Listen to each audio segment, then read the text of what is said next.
ابن حجر اسقلانی فتح الباری میں انہوں نے اس حدیث مبارکہ کی شرح میں 5 اقوال نقل کیے ہیں۔ پہلا قول انہوں نے جو نقل کیا ہے وہ یہ ہے کہ اس دیکھنے سے مراد علم ہے کہ آقا علیہ الصلوۃ والسلام کے پس کچھ موجود صحابہ کرام کے فعل کی کیفیت کا علم جو ہے وہ وحی کے ذریعے ہو جاتا تھا، یا جو ہے وہ آقا علیہ الصلوۃ والسلام کو الہام کر دیا جاتا تھا۔ یہ قول نقل کرنے کے بعد ابن حجر اسقلانی رحمۃ اللہ تعالی علیہ فرماتے ہیں کہ یہ قول اور یہ معنی جو ہے وہ محل نظر ہے، انہوں نے اس معنی کو نہیں لیا ابن حجر اسقلانی نے۔ آپ فرماتے ہیں کہ اگر یہاں علم مراد ہوتا تو آپ صلی اللہ علیہ وسلم کے اس قول مبارک کی قید نہ لگائی جاتی کہ میں اپنی پیٹھ کے پیچھے دیکھتا ہوں۔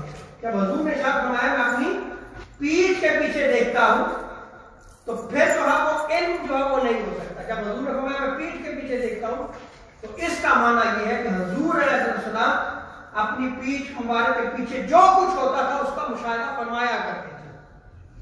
دوسرا قول جو ہے وہ ابن حجر اسقلانی رحمۃ اللہ تعالی علیہ فرماتے ہیں حضور علیہ السلام دائیں اور بائیں جو ہے وہ اس لیے کی کیفیت میں دیکھتے تھے، دائیں بھی ایسے تھا جیسے سامنے، بائیں بھی ایسے تھا جیسے کہ سامنے۔ لیکن اس قول کو بھی ابن حجر اسقلانی نے نہیں لیا۔ آپ فرماتے ہیں کہ اس قول میں بھی تکلف دکھائی دیتا ہے کیونکہ اس میں بلا وجہ ظاہری معنی سے اعراض جو ہے وہ دکھائی دے رہا ہے۔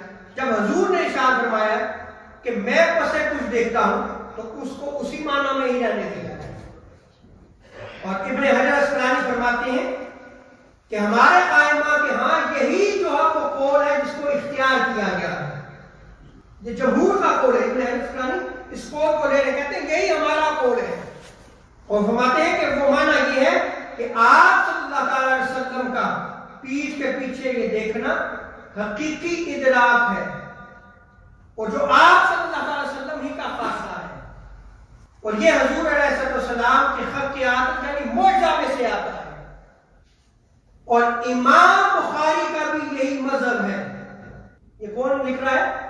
ابن حجر اسقلانی۔ اس لیے کہ اس حدیث مبارکہ کو امام بخاری نے علامات نبوت میں بیان کیا ہے، اور آگے آپ فرماتے ہیں کہ امام احمد بن حنبل کا بھی عقیدہ یہی ہے کہ حضور علیہ السلام اپنی ظاہری آنکھ مبارک سے جیسے سامنے کا مشاہدہ فرماتے تھے ایسے ہی پس کچھ کا بھی مشاہدہ